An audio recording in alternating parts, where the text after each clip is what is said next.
In this video, I'll break down the fastest way to fix your running form, no matter your starting point, without making the mistake most runners do that can actually get you injured. My name is Nicklas, I have a bachelor's degree in sports science, I'm a certified physiotherapist, and I'm a former professional triathlete. So first things first. How much faster can you actually run if you fix your running form? Or put another way, does it even matter to focus on running form?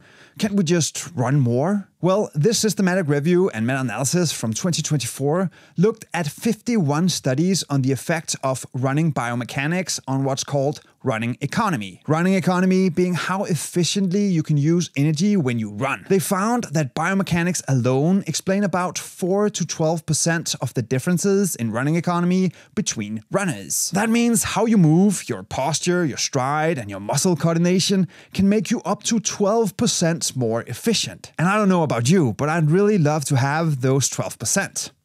But here's the problem. This same analysis found that it's unclear whether focused form training is better than what's called self-optimization. Basically just running more. So what should we do? Well, after years of working with runners from beginners to elites, I've actually seen that intentional form work can absolutely work. But only when you focus on the right things in the right way. So let's break it down. When you're just starting out, your goal is not to look perfect.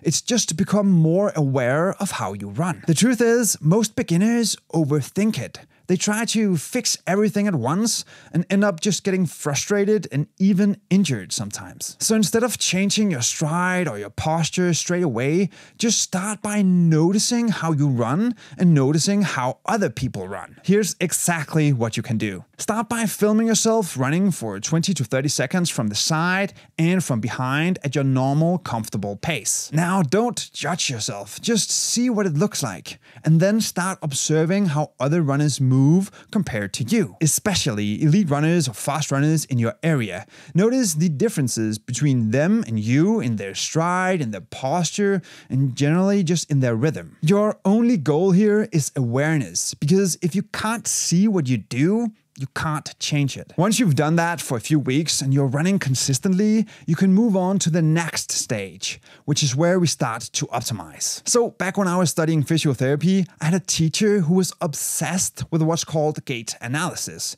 meaning the study of exactly how people walk and run. One day he brought our class to the university's biomechanics lab and showed us a treadmill. But this treadmill wasn't a normal treadmill. It was a force platform that could measure every single step. And then it was surrounded by all these high-speed cameras from all angles, so we could analyze everything in small details. Now, needless to say, I became obsessed with this treadmill, and I spent countless hours there, analyzing hundreds of running forms, including my own. In fact, I became so obsessed that I ended up teaching 2 semesters in gait analysis and running form when I graduated. And after a while, I started to notice something interesting. You see, most recreational runners had 3 consistent differences compared to the elite runners that I saw. The first one was a toe lift. You see, many runners lift their toes while their feet are mid-air, especially their big toe. You can actually check your running shoes to see if you do this yourself. If you've got a hole in the top of your shoe right above your big toe, you're probably lifting your toes when you run. Now, there are 2 problems with that. First of all, it's inefficient because you're wasting energy lifting your toes when you don't need to. And second of all, it puts strain on what's called the tibialis anterior, which often leads to shin splints. This happens because when we lift our toes, we also tend to lift our feet, and imagine lifting your feet hundreds of times per minute. It's probably not the smartest move for distance runners. For sprinters, it can be, but that's a story for another video. So how do you fix it? The easiest way I've found to do this is to spend 5 minutes every day practicing lifting your foot without lifting your toes. You're basically teaching your toes to relax. Now, I'm gonna be honest with you. It will feel weird at first, but over time it becomes automatic, and that'll make it so much easier to transfer safer to your running. The second pattern I saw when I analyzed all those runners was that slower runners often took longer, slower strides, where they landed in front of their center of mass. Now, why is that a problem? Well, it's because that creates a braking effect. So every single step you take, you're literally stopping yourself before pushing forward again. Now, when we asked runners to increase their cadence by just 10 to 20 steps per minute, something incredible happened.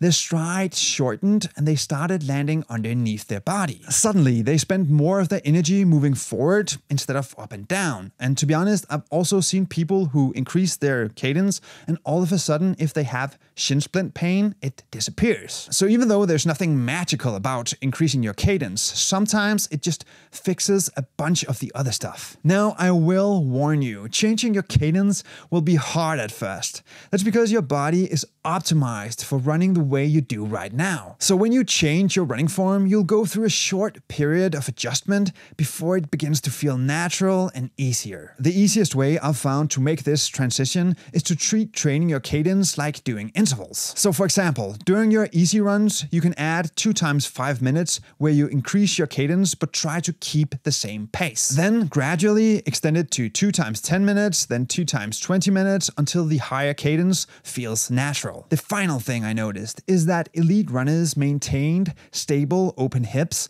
while less efficient runners often tended to bend forward or sway side to side. This limits stride length and wastes energy. So here's how to fix it. First, film yourself from behind to see if your hips drop or sway. If they do, then add some strength work for your hip stabilizers. Things like Bulgarian split squats work wonders here. Then focus on running tall with your hips driving forward, not collapsing downward. The lean forward cue you might have heard coaches talk about should not come from the hip.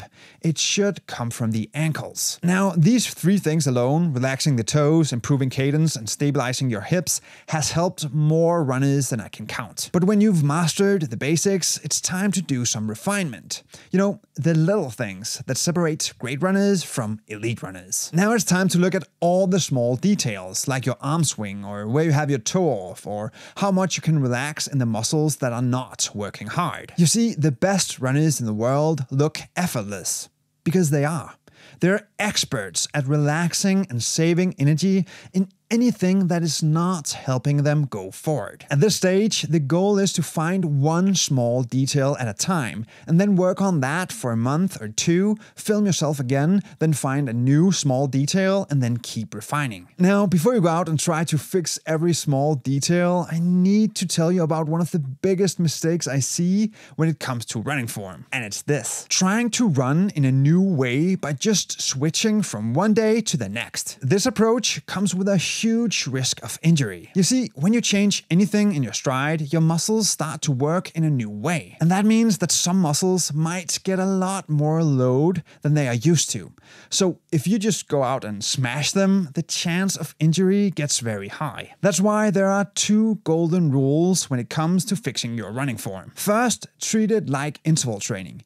Build the time you run in a new way slowly over time. Second, never change anything close to race. Changing running form and working on inefficiencies should be done in the off-season or in the base phase, basically meaning as far away from your race as possible. Once you get closer to race day, just focus on your training. It's not worth it to risk an injury just before race day. And even though running form is important, as I mentioned in the beginning, it's still only 4 to 12% of your efficiency. So if you want to know how to maximize the other 88%, you should watch this video next.